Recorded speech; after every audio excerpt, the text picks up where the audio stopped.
Febian Nur Robi. Ya. Tidak ada Bobinya. Bobby Febian. Bobby Febian kan sekarang Ya, jadi ya. nama brand Ya. dong, nama sebuah brand. Sama ya. Mahal loh, Iya, karena iya. Febian tuh artinya kan lahir di bulan Februari gitu. Iya maksudnya. juga. Lu nggak lahir Februari.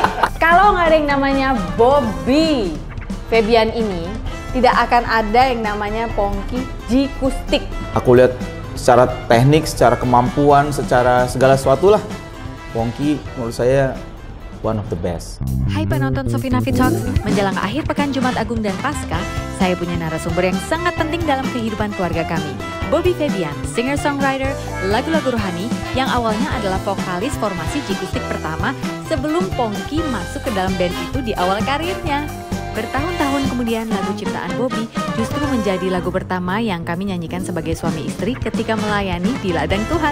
Menarik kan? Selamat menonton! Berkumpul satu rumah, mungkin ngegonjreng bareng lagi, bikin lagu untuk workshop enak, brotherhood gitu ya. Tapi apa kata ibumu di Jogja?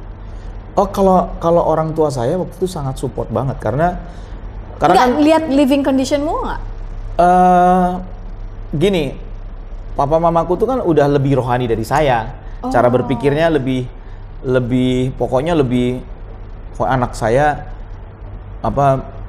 mengalami proses panggilan dari Tuhan melayani, Biarkan udah pasti dia akan jadi dipelihara Tuhan Ya. gitu. Jadi mereka don't mind banget.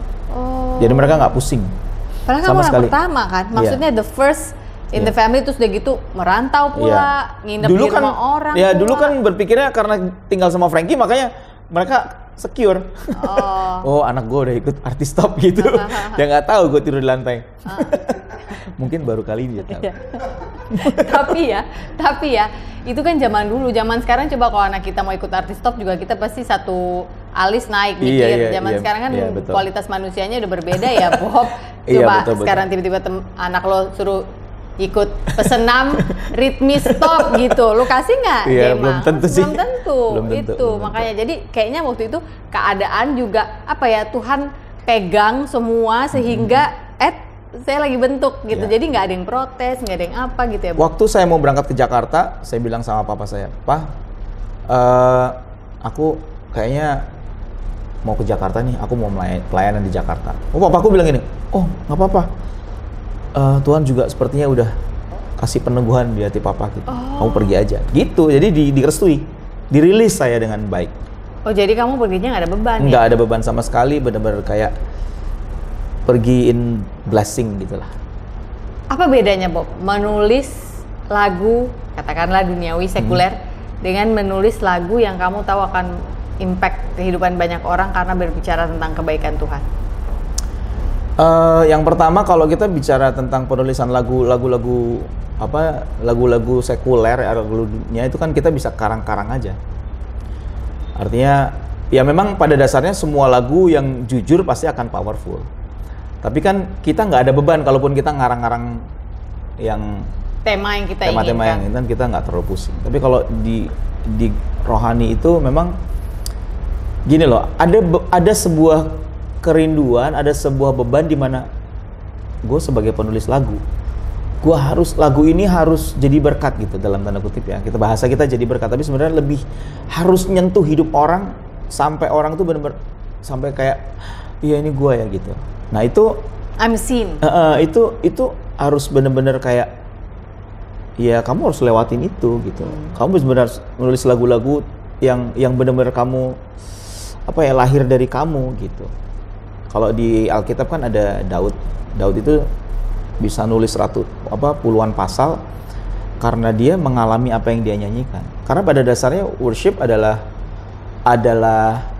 pengalaman yang dinyanyikan gitu.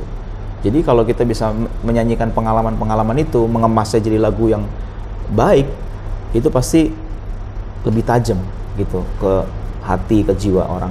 Itu bedanya sih.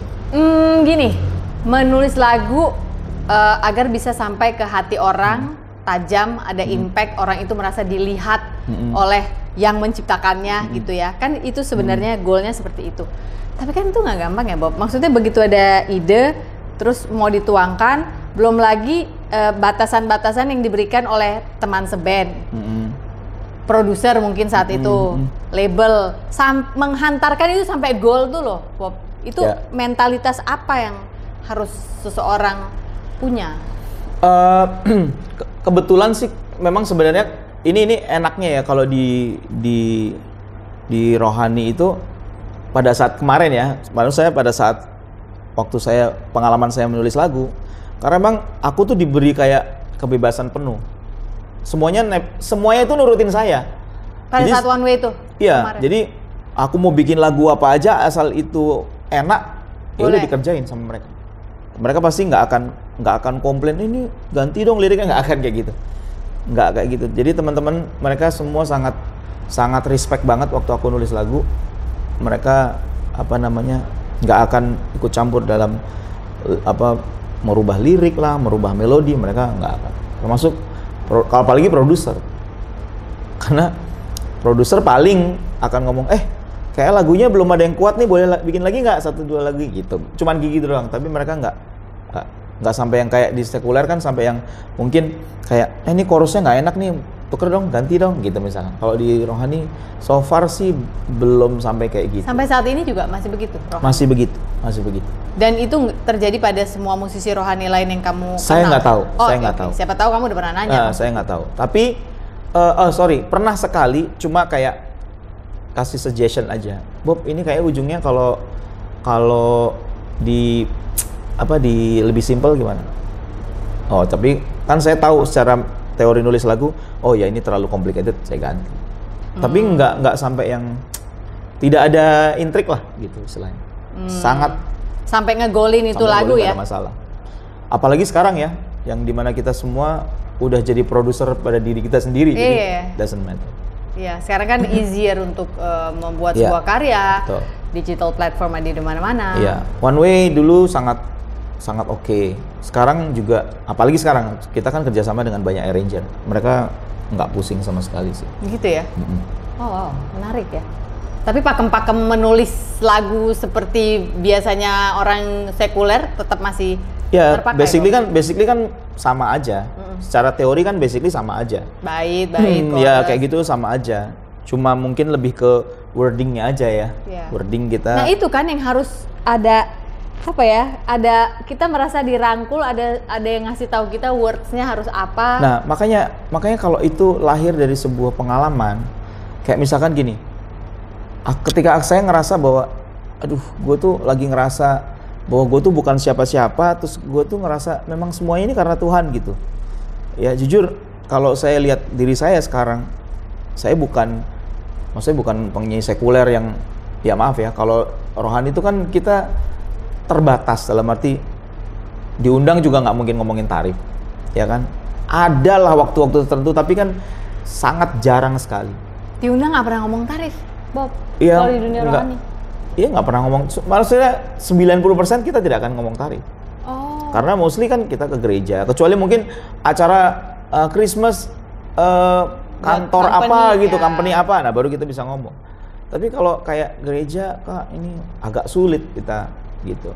Jadi itu masih masih tabu lah ya. Tapi sebenarnya menurutmu boleh nggak sih? Ketika seseorang itu adalah musisi, kan dia hidup dari situ sebenarnya.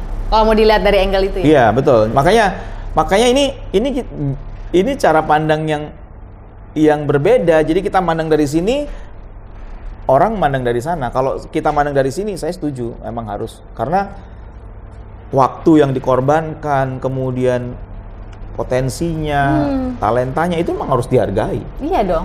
Dan kalau memang kita orang Kristen yang benar, anak Tuhan yang benar, harusnya kita harusnya appreciate lebih besar ya. Iya. Nah, cuman sekali lagi, kalau saya pribadi, saya selalu punya prinsip ya, kalau saya bisa blessing orang lebih ya saya akan blessing. Kalau enggak, ya saya akan ngomong. Tapi kalau tiba-tiba saya dimanfaatkan, ya sudah, gitu aja. Saya nggak akan nuntut lebih banyak. Tapi kamu tetap perform, tetap show up, tetap. Karena prinsipnya kan kalau bedanya, kalau di Rohani itu kan kita nyanyi itu kan bukan cuma buat orang. Betul, buat Tuhan ya. Iya membawa kan? orang kepada membawa kasih orang Tuhan, kepada kasih Tuhan kan. Jadi ya udah, nggak apa-apa, urusan dia aja. Kita nggak akan miskin juga kalau dikerjain sama orang gitu. Ya repotnya cuman kalau misalkan diresein soal tiket gitu. Saya pernah pergi ke luar pulau jauh banget gitu, pas udah mau pulang, wah tiketnya belum ada, nggak bisa pulang, kayak gitu-gitu. Pernah juga. Kurang transparan ya, Ya, nggak ngasih tahu, tiba-tiba nggak bisa pulang. Itu ya kan masalahnya cuman itu. Ya.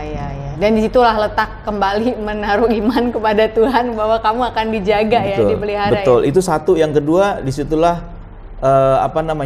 letak di mana memang waktu kita yang disebut melayani itu benar-benar akan ngalami yang kayak gitu-gitu.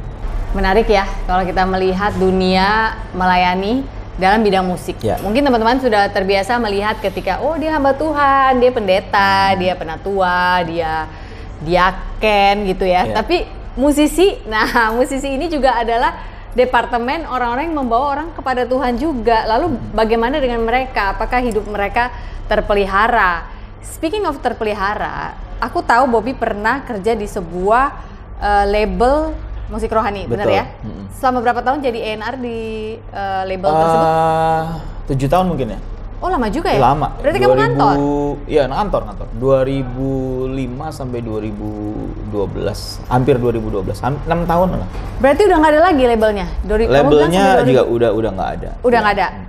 Lah, lagu-lagumu di situ gimana Bob? Maksudnya kan pasti ada yang master punyamu. Iya.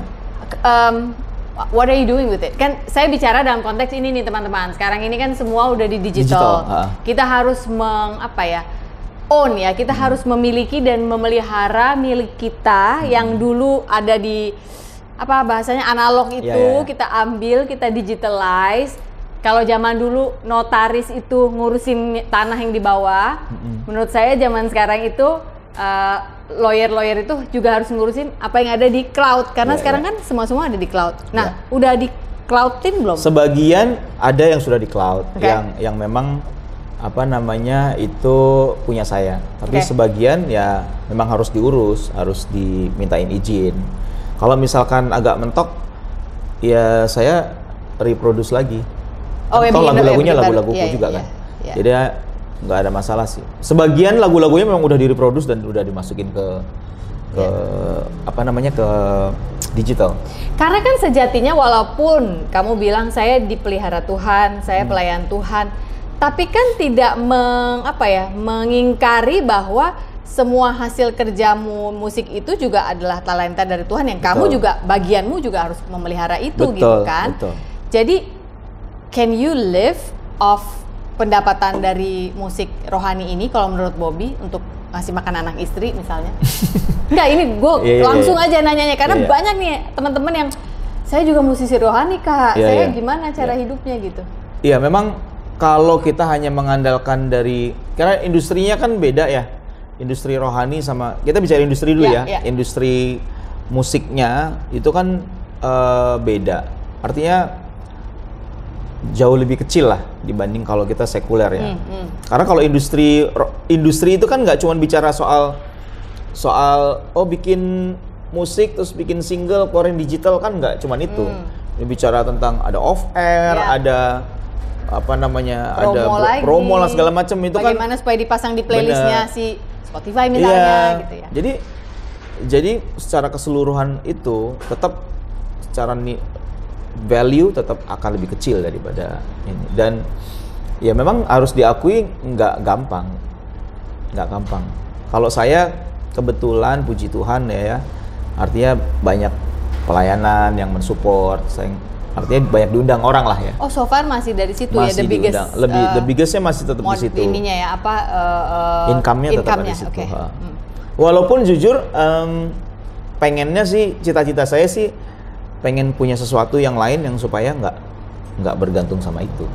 Iya. Karena gimana pun juga kan, saya nggak tahu nih teman-teman di sini ada yang mungkin setuju atau enggak ya. Tapi kalau saya pribadi, saya ngerasa bahwa ketika kita menggantungkan di situ, itu ngejaga hatinya itu lebih sulit sih. Karena batasannya tipis banget. Iya sih. Sangat tipis banget untuk bilang oke. Tapi di satu sisi, aduh gue beneran butuh nih, gitu. Tapi kan kita nggak bisa minta. Aduh, lama-lama jadi kan udah jauh ke daerahmu. Iya, lama-lama jadi ngarep kan. Nah, ketika udah ngarep kan jadi keliru posisi hatinya. Iya. Lu katanya Melayani. melayani, kok lu jadi ngarep gitu. Jadi ngitung gitu ya. Jadi ngitung. Tapi lebih baik kan mendingan saya melakukan sesuatu, let's say bisnis atau misalkan musik di tempat yang lain, tapi aku nggak pusing gitu. Kalau lain ya udah jalan aja gitu. Karena aku udah secure dengan ini gitu. Kamu jelasin ke istri gimana tuh, Bo?